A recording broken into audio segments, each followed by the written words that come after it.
नमस्कार, मैं हूं आपके साथ अली मतर। अपना बिहार की शुरुआत बड़ी खबर से करते हैं। बैंक लूट कांड में बड़ी कामयाबी मिली है। हाजीपुर से बड़ी खबर आपको बता दें, जहां पर बैंक लूट कांड में बड़ी कामयाबी मिली है। पुलिस ने लाखों रुपए बरामद किए हैं और पुलिस ने दावा किया है कि लूट कांड का जल्द पर्दाफाश होगा। लूट के रुपए की बरामदगी के लिए छापेमारी जारी है। आपको बता दें कि HDFC बैंक से 1,19,00,000 रुपए की लूट हुई थी और इस दौरान लाइनर समेत 3 गिरफ्तार हुए हैं। सूत्रों के हवाले से जो जानकारी मिल रही है उसके मुताबिक लाइनर सहित 3 लोगों को गिरफ्तार किया गया है। समस्तीपुर और मुजफ्फरपुर में भी छापेमारी हुई है। और संजय हमारे साथ जुड़े हुए हैं। संजय, क्या कुछ पुलिस को सफलता हाथ लगी है और क्या दावे कर रही है पुलिस इस बड़ी लूटकांड को लेकर? अलीम, पुलिस के दावों की बात तो नहीं कर, लेकिन जो सोर्सेज हैं वो इस बात की जानकारी दे रहे हैं कि बिहार के सबसे बड़े लूटकांड की सफलता के करीब अब पुलिस पहुंच गई है। वैशाली के पुलिस प्रशासन के अधिकारी से मेरी बात हुई है। उन्होंने कहा कि पुलिस निश्चित तौर पर डिटेक्शन के करीब है। बिहार पुलिस मुख्यालय की भी एक बड़े अधिकारी से मेरी बात हुई। उन्होंने कहा कि इस मामले में कई टीमें गठित की गई है और रिकवरी भी की गई है पुलिस द्वारा। और जो सोर्सेज बेसिस पे जानकारी मिली है उसके अनुसार लाखों रुपए की बरामदगी हुई है। लाइनर समेत 3 जो लोग हैं उन्हें पुलिस ने हिरासत में लिया है। गिरफ्तारी की भी बात कही जा रही है और सोर्सेज यही बता रहे हैं। और निश्चित तौर पर आने वाले कुछ समय में, कुछ घंटे में, 24 से 48 घंटे के अंदर इस पूरे मामले का खुलासा कर दिया जाएगा। निश्चित तौर पर पुलिस के लिए एक बड़ी चुनौती थी, क्योंकि अब तक की बिहार की यह सबसे बड़ी घटना थी। लूटकांड की ये सबसे बड़ी घटना थी जिसमें बैंक से 1,19,00,000 रुपए की राशि लूटी गई थी। और ये जिस तरीके से चुनौती बनी हुई थी, पुलिस मुख्यालय भी लगातार मॉनिटरिंग कर रहा था। और अब हम कह सकते हैं कि बिहार पुलिस को सफलता मिली है, हाजीपुर पुलिस को, और जल्द ही इस मामले का उद्भेदन कर दिया जाएगा। जी चलिए, बहुत बहुत शुक्रिया संजय आपका तमाम जानकारी देने के लिए। बिहार में इस बार गंडक की गर्जना सुनाई पड़ रही है। गंडक बराज से अब तक करीब 4 लाख क्यूसेक से ज्यादा पानी छोड़ा जा चुका है, जिसकी वजह से काफी बड़ा इलाका जलमग्न हो चुका है।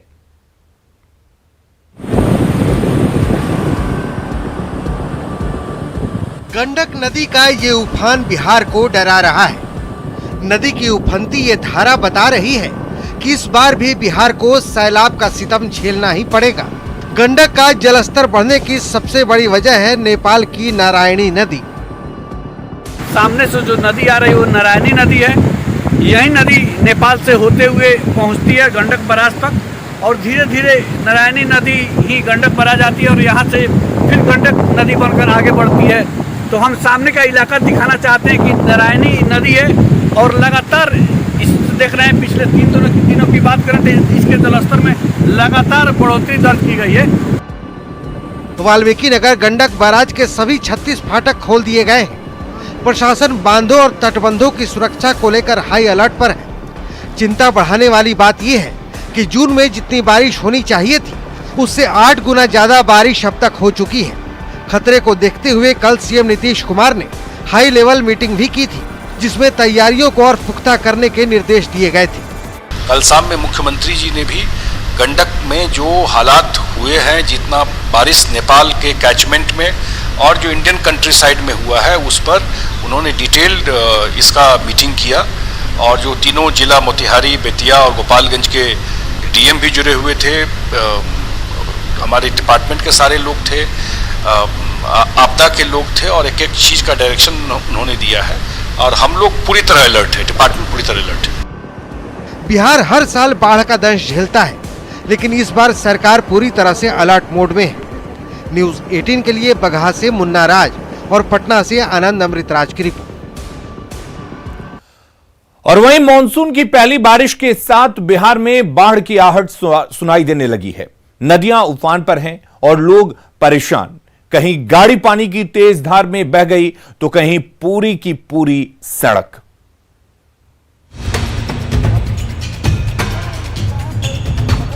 बिहार में कभी कोसी कहर बरपाती है तो कभी गंडक की गर्जना से हाहाकार मच जाता है।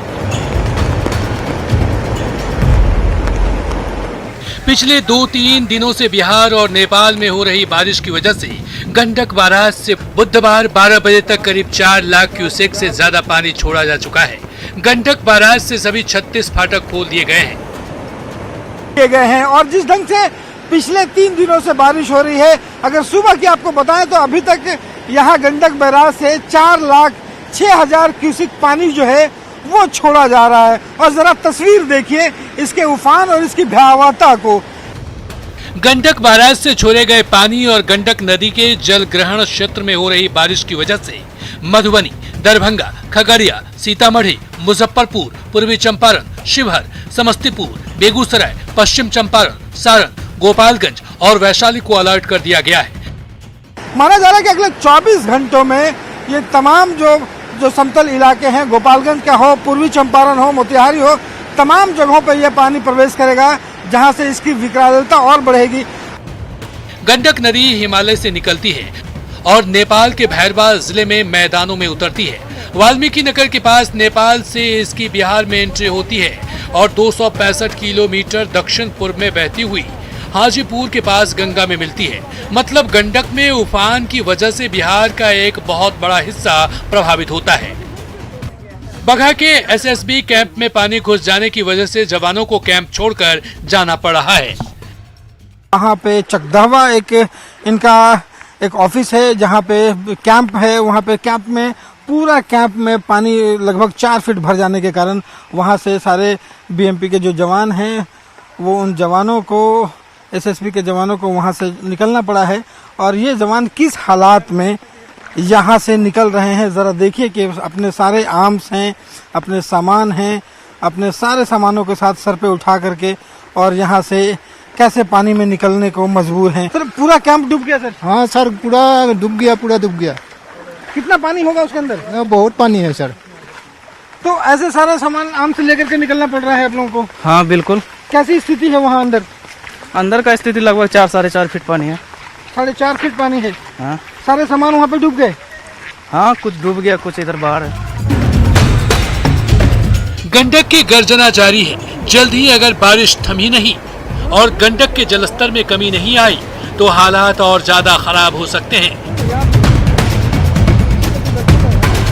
न्यूज 18 के लिए बगहा से रवि एस नारायण की रिपोर्ट।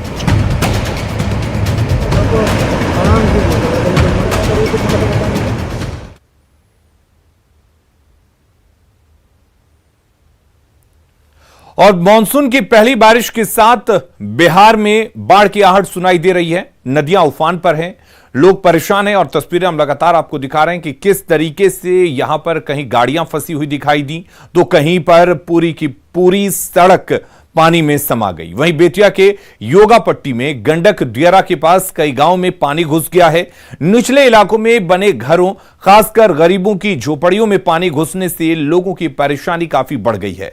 ऐसे में कई पीड़ित परिवारों को मचान बनाकर शरण लेनी पड़ी है। घरों में पानी घुसने से अनाज जो है पानी में डूबने से बर्बाद हो गया है, जिससे लोगों के सामने खाने की समस्या आ गई है और किसी जनप्रतिनिधि अधिकारियों ने अभी तक सुध नहीं ली है। ऐसे में लोग मदद की गुहार लगा रहे हैं।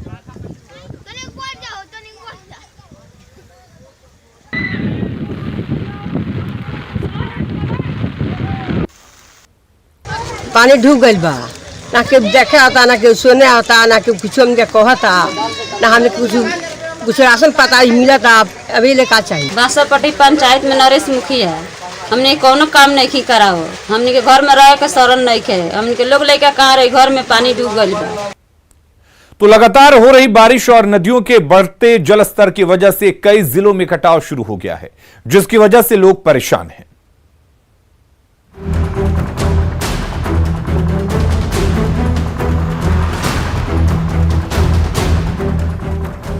बिहार में बारिश, बाढ़ और बर्बादी की कहानी हर साल दोहराई जाती है। बारिश की वजह से नदियों का जलस्तर बढ़ता है और कटाव की वजह से लोगों की मुसीबत बढ़ जाती है। गंडक नदी का जलस्तर बढ़ने की वजह से छपरा के पानापुर के पास सलेमपुर सोनबरसा गांव में तेजी से कटाव हो रहा है। तेजी से होते कटाव की वजह से ग्रामीणों को ये डर सताने लगा है कि कहीं उनका घर पानी में न समा जाए। सुबह से लगभग 15 फीट कट चुका है। हम लोगों को कोई ठिकाना नहीं है कि कब तक दलान है, घर है, इधर का सब नष्ट हो जाए। इसलिए सरकार से अनुरोध है कि जल्द से जल्द इस पर काम किया जाए। बागमती नदी के बढ़ते जलस्तर की वजह से खगड़िया में भी कटाव शुरू हो चुका है, जयप्रकाश नगर के जमींदारी बांध से बोरने घाट तक बने सड़क पर कटाव का खतरा मंडराने लगा है। लोगों का आरोप है कि अब तक प्रशासन ने कोई सूद नहीं ली। पश्चिम चंपारण जिले में लगातार हो रही बारिश की वजह से तेज बहाव में लौरिया स्थित अशोक स्तंभ के नजदीक डायवर्सन ध्वस्त हो गया। सिकराहना नदी में उफान के कारण मुख्य सड़क पर 3 से 4 फीट तक पानी चढ़ गया, जिससे लोगों की परेशानी बढ़ गई। अभी मैं खड़ा हूं लौरिया और नरकटियागंज पथ पे। आप देख सकते हैं कि ये इस पथ पे पानी किस रफ्तार से, ये सिकराहना नदी का पानी है जो किस रफ्तार से बह रही है रोड पे। आलम यह है कि इस पथ पर जाने वाली गाड़ी भी इस धार की चपेट में आ जा रहा है और पूरा क्षेत्र जो है वो जलमग्न हो चुका है। किशनगंज के बोचागढ़ी गांव के लोग भी बाढ़ और कटाव की आशंका से डरे हुए हैं। लोगों का आरोप है कि ज्यादातर इलाकों में कटाव रोधी कार्य हुए ही नहीं। बहुत दिक्कत है साहब, हम लोग को तो बहुत तकलीफ है। घर कट रहा है, रोड कट रहा है, हमने जाने का कोई रोड घाट नहीं है। आने के लिए विधायक साहब को बोलते हैं मगर आता ही नहीं। अभी तो मॉनसून ने दस्तक दी है और अभी से राज्य के कई इलाकों में कटाव शुरू होने लगा है। जरूरत है कटाव रोधी काम को और तेज करने की, ताकि बाकी इलाकों में कटाव को रोका जा सके। न्यूज़ 18 के लिए छपरा से संतोष गुप्ता, खगड़िया से दिग्विजय, बेतिया से प्रफुल्ल और किशनगंज से आशीष सिन्हा की रिपोर्ट। और बाढ़ के बाद अब बात करते हैं बिहार के सियासत की। लोक जनशक्ति पार्टी के अंदर तीसरे दिन भी घमासान जारी रहा। संसदीय दल का नेता बनने के बाद पहली बार पटना पहुंचे पशुपति पारस का लोजपा कार्यकर्ताओं ने जबरदस्त स्वागत किया। वहीं चिराग पासवान ने एक बार फिर पलटवार किया।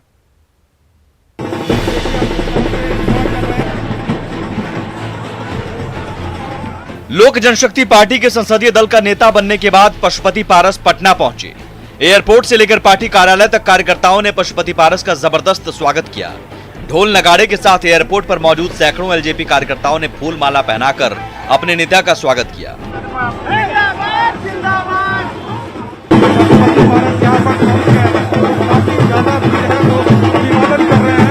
पशुपति पारस एयरपोर्ट से सीधे पार्टी कार्यालय पहुंचे, जहां पहले से ही काफी संख्या में एलजेपी कार्यकर्ता मौजूद थे।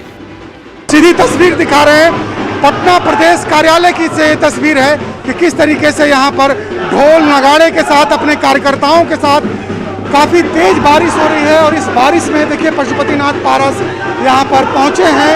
उनके कार्यकर्ता उनके स्वागत में सुरक्षा कर्मी यहाँ पर मौजूद हैं और ये तस्वीर हम दिखा रहे हैं कि किस तरह से यहाँ पर पशुपतिनाथ पारस पहुंचे। देखिए उनका स्वागत हो रहा है। गुरुवार को पटना में लोक जनशक्ति पार्टी के अध्यक्ष पद का चुनाव है। पशुपति पारस ने दावा किया कि 6 में से 5 सांसद तो मेरे साथ हैं ही, 99% वर्कर भी साथ हैं। हमारे संविधान में एक व्यक्ति एक पद है।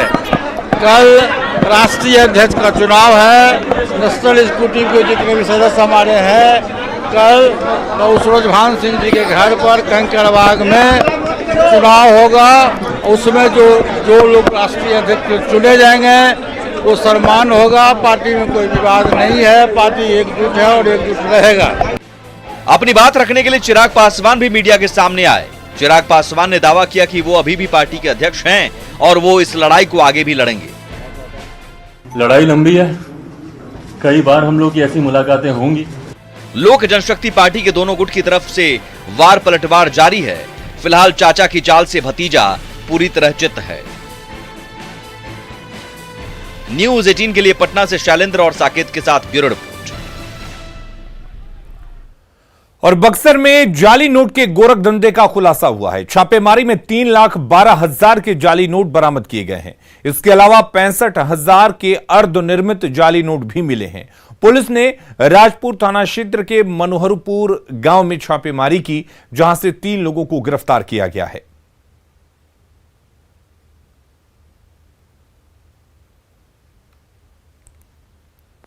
छापामारी के बाद जो स्थिति हम लोगों के सामने है वो आपके सामने हम लोगों ने रखा है। करीब 3,12,000 जो निर्मित है, जो लगभग लगता है कि वो जो हम लोगों का ओरिजिनल रुपया है उसके जैसा दिखाई पड़ रहा है, लेकिन वास्तव में यह नकली है, जाली है। और 65,600 रुपया वो अर्ध निर्मित है, जो इस रूप में अभी है, जिसको कटिंग नहीं किया गया है। इनसे इनके जो मेन किंग पिन है वो धर्मेंद्र सिंह हैं और इनके परिवार वाले इनमें इनके सहयोगी हैं। इनसे इस संबंध में पूछताछ किया गया तो इनके द्वारा पहले तो अपने आप को राजपूताना रेजिमेंट का रिटायर्ड कर्मी बताया गया, लेकिन बाद में कड़ाई से जब पूछताछ की गई तो इन्होंने कहा कि मेरे द्वारा ये झूठ बोला गया है।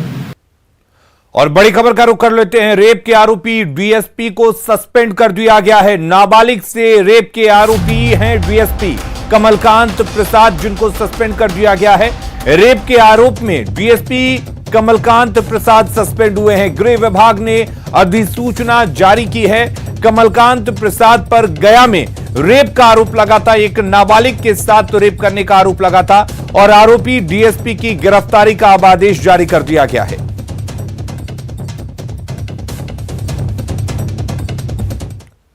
बेगूसराय से दो दुकानदारों के बीच सड़क पर मारपीट का वीडियो वायरल हो रहा है। तस्वीरों में आप साफ देख सकते हैं कि कैसे बीच सड़क पर मारपीट हो रही है। घटना तेघड़ा बाजार की बताई जा रही है। बताया जा रहा है कि तेघड़ा बाजार में सोनू कटपीस और रतन कटपीस नाम से दो दुकानें आमने सामने हैं। एक दुकानदार का आरोप है कि ग्राहक को दूसरा दुकानदार जबरदस्ती अपनी ओर बुला लेता था, जिसका वीडियो बनाकर उसने सोशल मीडिया पर वायरल कर दिया, जिसके बाद दोनों के बीच मारपीट हुई। फिलहाल तेघड़ा थाना पुलिस ने पीड़ित के आवेदन पर मामला दर्ज कर आगे की कानूनी कार्रवाई शुरू कर दी है। आप हमारे दुकान पर चल रहे थे, उसी समय सामने दुकानदार रतन कट्टी साई सेंटर के मालिक प्रोप्राइटर रतन अग्रवाल ने जबरदस्ती दुकान से उतरकर हमारे ग्राहक को बीच के ले गया। उसी क्रम में मैंने सीसीटीवी कैमरे से फुटेज निकाल के वेबसाइट तेघड़ा न्यूज़ पर डाला। उसी दौरान उन्होंने आक्रोश आके बाप और बेटों ने मिलकर मुझे दुकान पर खींचकर मारने की पूरी चाहत की और रोड पर ले गए और लोहे की रॉड और मीटर से खूब मारा और गले में सोने की चेन भी थी और उन्होंने छीन ली। बिहार में धान और गेहूं की रिकॉर्ड खरीद पर सीएम नीतीश ने खुशी जाहिर की है। सीएम ने ट्वीट कर लिखा है कि बिहार में धान एवं गेहूं की विकेंद्रीकृत अधिप्राप्ति से किसानों को न्यूनतम समर्थन मूल्य का लाभ मिला है।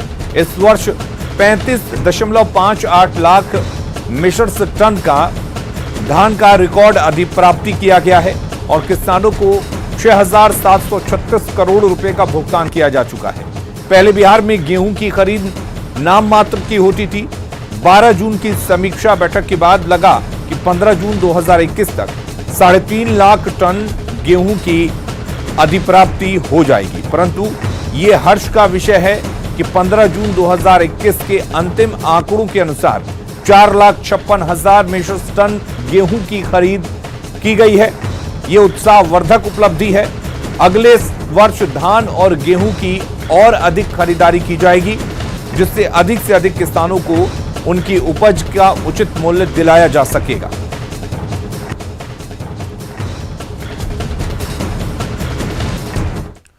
और इधर उद्योग मंत्री शाहनवाज हुसैन के ऑफिस में एक निजी कंपनी की तरफ से इथेनॉल से चूल्हा जलाने का डेमो दिया गया, जिसमें यह बताया गया कि 1 लीटर इथेनॉल से 8 घंटे तक चूल्हे पर काम किया जा सकता है। शाहनवाज हुसैन ने बताया कि देश में पहली बार इस तरह का डेमो हो रहा है और इसके लिए बिहार को इसलिए चुना गया क्योंकि बिहार देश का सबसे बड़ा इथेनॉल हब बनने जा रहा है। प्लांट है, इन्होंने गैस का चूल्हा जैसा बनाया है। इसमें इथेनॉल से 1 लीटर में 8 घंटा गैस जल सकती है और गैस से भी सस्ता ये हो सकता है और इसमें बायोफ्यूल की तरह इसका उपयोग है, तो ये बहुत बड़ी क्रांति होगी। दानापुर के बिहार रेजिमेंटल सेंटर में गलवान घाटी के शहीदों को सलामी दी गई।